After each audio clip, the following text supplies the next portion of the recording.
About a month ago, I got lip filler and Botox for the first time as a 32-year-old. And I also recorded the entire appointment. So I did get permission to record the appointment. However, this is not sponsored. I paid for everything myself, and I'm allowed to say whatever is actually in my mind. So know that the opinions in this video are completely honest, and this is my real experience. So I figured now that it's been about a month, I would share exactly what the process was like, the cost, the levels of pain, the recovery process, and my results, and what I think about them. Welcome back, by the way, to another episode in my Glow Up series. I'm Jackie, if this is your first time meeting me, and I'm on a mission to become the healthiest, hottest, happiest version of myself this year, and I would love it if you'd join me. Okay, so first things first, why did I decide now, at the age of 32, that it was time to do lip filler and Botox? Up until this point, I had kind of been anti-Botox and filler for myself, not for others. I've never judged anyone else for doing it, but I just am a very holistic health kind of person. I'm very conscious of what's going in my body, and it just scared me a little bit, honestly. So I tried a bunch of other different things. I wear these things called frownies every single night, and they have helped a ton with my forehead. I've used lip plumpers, I've done expensive skincare, I've done all kinds of things.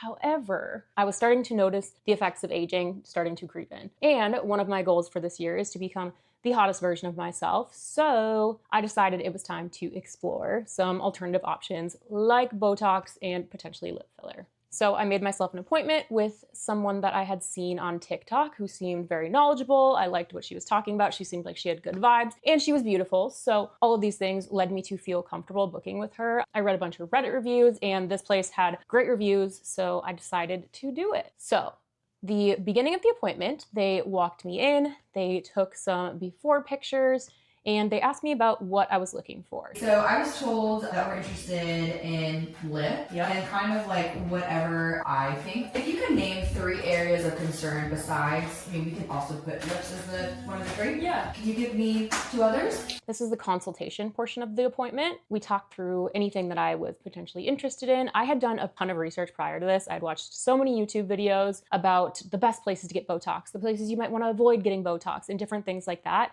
And I knew that I still wanted to have an expressive face where you could still see my emotions without having etched in wrinkles. And I knew that I wanted my face to be lifted. So I did not want to do anything that could potentially lead to sagging or my face being dragged down. So I was primarily focused on what can I do to look more youthful and to lift the face up. And I just had small lips. I had done a Quoves review. If you've seen that video from mine, it's an AI app that basically tells you how to get hotter. And they had shown me what I would look like with bigger lips. And this was something that I was like, that looks good. I feel like that could actually make a really big difference. So I went in knowing that I for sure wanted to get Botox in my 11s and I wanted to get lip filler. And then I just wanted to see what else the injector would recommend. So we walked through what my goals were and what I was trying to achieve. And then she gave me a treatment plan of all of the different things that she would recommend for what I was looking for in an end result. And she gave it to me in a piece of paper like this. I'll put that up on the screen so you can see all of the details. And she filled out how much everything would cost. She walked me through what all of the different things mean and what that would do. And then she asked, hey, if you're interested in doing something today, we do have time for that. But otherwise, if you want time to think, that's also totally fine. I appreciated that it didn't feel like a hard sell. I already knew I wanted to get lip filler. I already knew I wanted to get at least Botox in my 11s. So I was ready to move forward with that. A couple other things that she recommended for me that I decided not to move forward with are skin weave and some filler just to facial balance, basically. So I said, yes, let's do all the areas that you have suggested Botox. Let's do the lip filler, but everything else let's pause on for now. So after that consultation, it was time to get started. So the first thing that they did was they numbed my lips. Oh yeah, you just wait, girlfriend. That's gonna need 15 minutes and then we're gonna add another one on top. And then I went into a numbing room and I sat there for about 15 minutes while that kicked in. And then I was brought back into the same room where she put on more numbing cream onto my lips and we began the injections. So since I recorded the whole thing, I was able to see how long each part took. So we started with lip filler, which I'm really happy that we did because it was way more painful than Botox and it took 12 minutes. So in terms of pain, I would say I have a pretty high pain tolerance, but lip filler, even with all the numbing, I would say it was like a 6 or a 7 out of 10. It was painful. I had a squishy ball to squeeze, and I had a vibration plate that I put on my clavicle to take away the attention from your lips and put it on somewhere else. But it was pretty painful. I remember sitting there and being like, what am I doing to myself? Why am I doing this again? I would say it was more painful than I was expecting it to be. So after this 12 minutes of her injecting me, she sat me back up. We took a mirror and looked at what everything was looking like, and I loved it. I thought they looked really good. Of course, they were swollen. There was a little bit of bruising, different things like that. But I had taken arnica, which is a tip that I had read about online, that if you take arnica beforehand for a couple days and you take it afterwards, a lot of the bruising and swelling and the healing process just in general can be a lot smoother. I ended up getting almost an entire syringe, but I was surprised. I figured that since my lips are so small that I wasn't actually gonna be able to fit in a full syringe yet, but she was able to do it. Lip filler was over. And then we switched on to the Botox. I actually ended up getting 100 units. So let's break down how exactly that worked out. I got 15 units in my 11s to help with that like scowling and the lines that I had that were just etched into my forehead even when my face was at rest. I ended up getting 12 units on each side for a brow lift. And I didn't get any in my like upper forehead because she said I had something where my muscles just didn't work how they typically do. So I didn't have a lot of wrinkling in that area, and I already kind of can't. Even now, I can't like lift my forehead and make those wrinkles the way most people can. So perks there. I don't have to pay for Botox in my forehead. And then I ended up getting a lip flip. I have a kind of asymmetrical lips. So we originally did more of a lip flip on one side than the other. So I got 5 units in my lips. I did actually have to end up coming back to get more units on the other side. I got 6 units in my chin to try to help with like the dimpling that I've seen here. And then I got 25 units in each of my masseters. The masseters was definitely the most expensive portion of that. And that all added up to 100 units. And that process took less than 5 minutes to get all 100 units of those injected into my face. And the pain level, oh my gosh, especially after getting the lip filler, it was like a 2 to 3 out of 10. It was nothing compared to the lip filler. So after that was all done, we scheduled a consultation where I could come back 2 to 4 weeks later. I ended up coming in 2 weeks later because of what I was saying about the lip flip not kicking in on one side. So I had kind of an asymmetrical smile. And as you can see right now, it's still a little bit asymmetrical.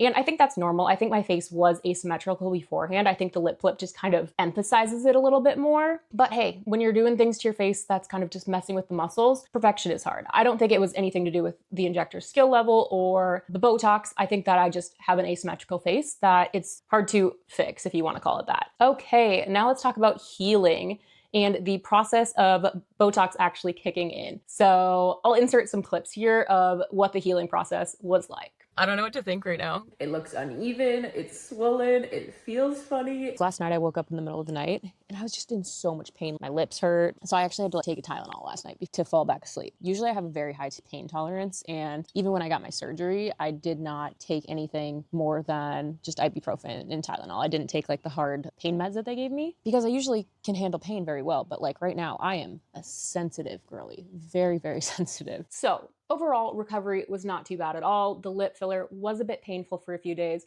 was a little uncomfortable trying to get used to not using straws, but wasn't anything too terrible. The Botox did take about 2 weeks to kick in to see those full results, and my masseters, not even sure if it's quite there yet because it hasn't been the full 4 weeks yet. Okay, so let's talk about results. I will insert some before and afters here so that you can see what the difference is. Might not be the most flattering photos of me because they're without makeup, but hey, this is journalism. I'll show you what I gotta show you.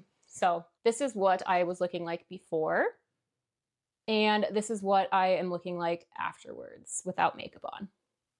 Okay, now let's talk about cost, something that everyone's interested in. And this is gonna vary, of course, depending on where you are, how experienced your injectors are, and all kinds of other things. I'm with Botox, and like I said before, I got 100 units and it was $1,350 per unit. So it was $1,350 for my Botox. And this is something that you need to do every 3 to 4 months. However, she said that the masseters you do a little less frequently, and that was definitely the most expensive portion. That was 50 units, so that would have been half of that cost. Now, in terms of results and if I am happy with that, I would say I can't really tell a difference in the slimming of my face. It hasn't quite been 4 weeks yet, and she did say that it can take up to 4 weeks to kick in. It might end up slimming more, it might have needed a couple more treatments, but I don't really think I need the slimming. Like, I'm happy with the way my face looks. I want to look like me, so I probably would not do that again, especially just because that was half of the cost, and I don't see a huge impact. Now, for my lip flip, I do see a huge impact.